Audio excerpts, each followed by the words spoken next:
You say to someone, why are you feeling this way? What's wrong with you today? And they say, I am this way because of that person, because of that circumstance. What they're really saying is, that person or circumstance is actually controlling my feelings and controlling my thoughts. Well, anything that's controlling my feelings and my thoughts, I'm victim to, right? So it makes sense then that when things are good, you feel good, and when things are bad, you feel bad, right? So when you start changing the way you think and feel, and it starts producing outcomes in your life, you're going to believe you're the creator of your life and less of the victim of your life. And the hardest part about all of this is just making the time to do it.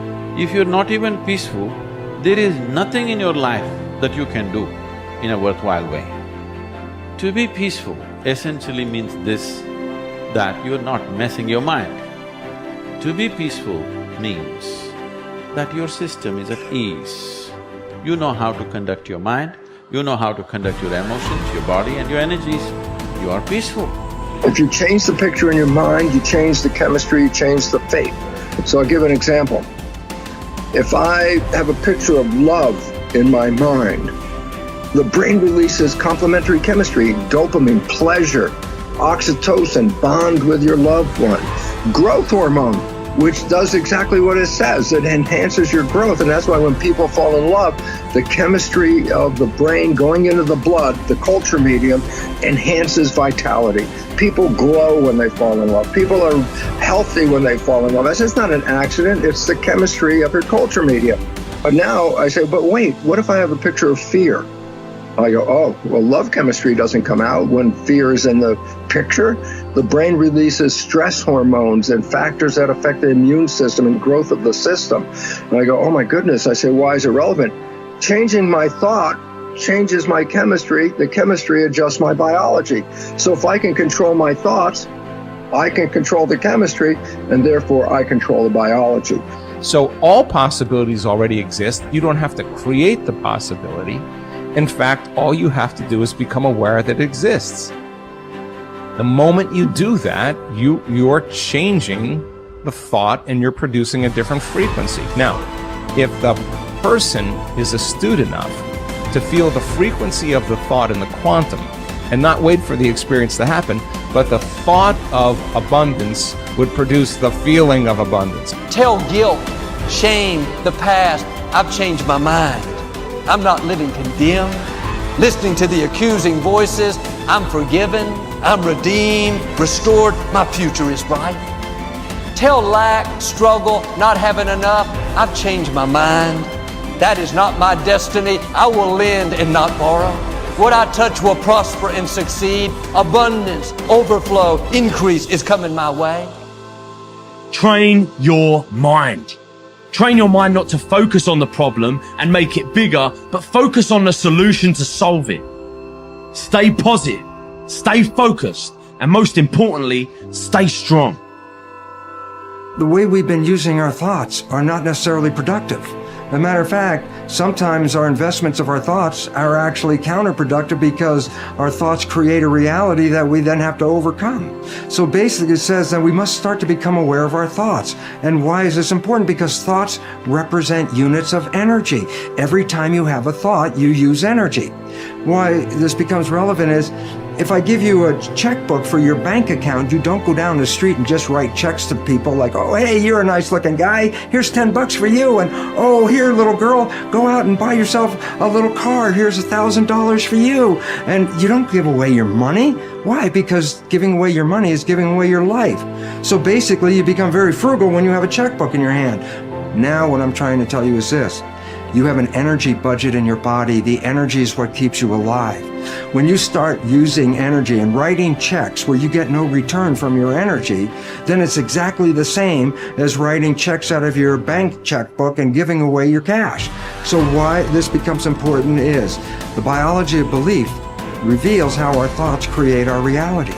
And if you start investing in thoughts that are counterproductive, thoughts like fear, or what am I going to do, and how am I going to escape this problem, or how's this going to go wrong, and all these other kinds of thoughts that are negative kinds of thoughts, then realize this.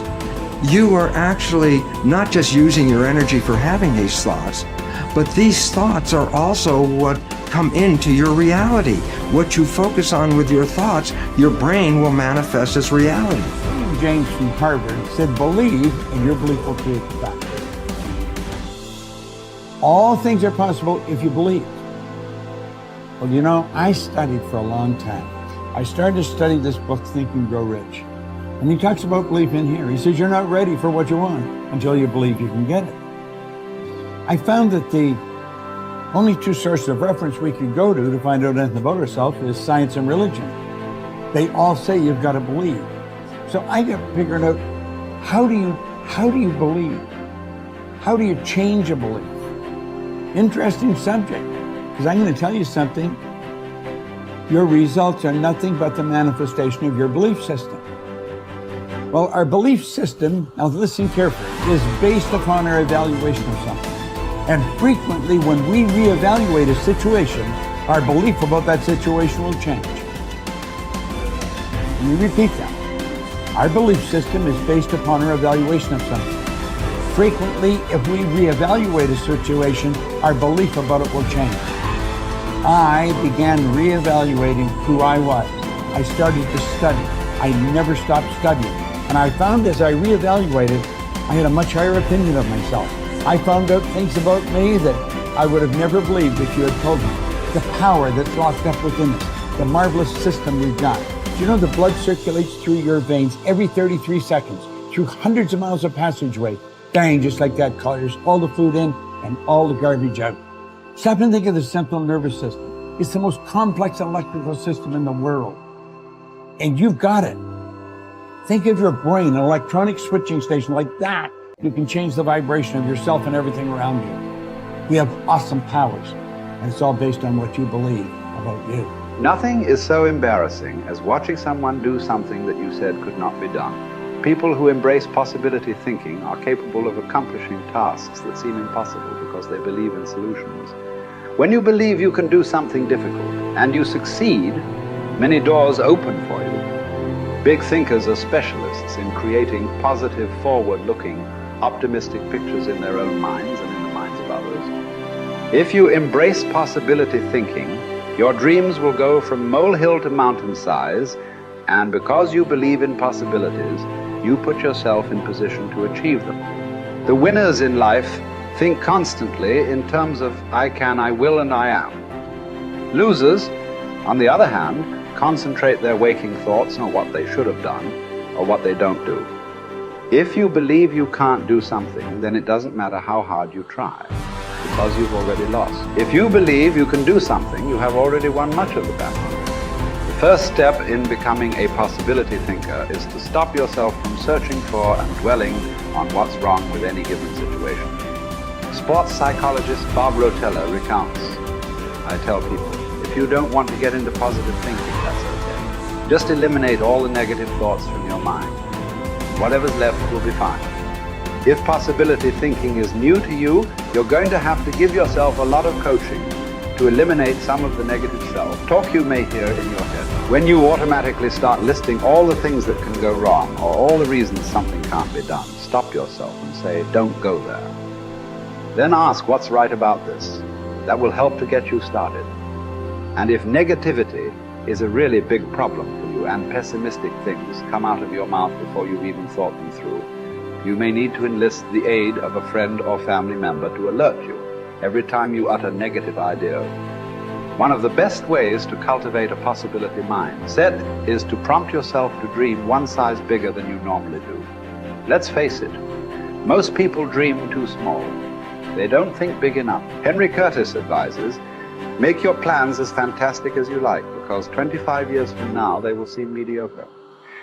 Make your plans 10 times as great as you first planned, and 25 years from now you will wonder why you did not make them 50 times as great. If you push yourself to dream more expansively, to imagine your organization one size bigger, to make your goals at least a step beyond what makes you comfortable, you will be forced to grow.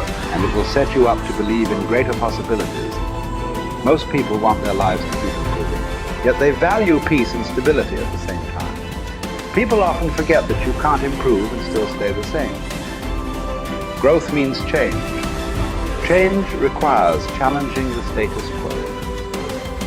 If you want greater possibilities, you can't settle for what you have now.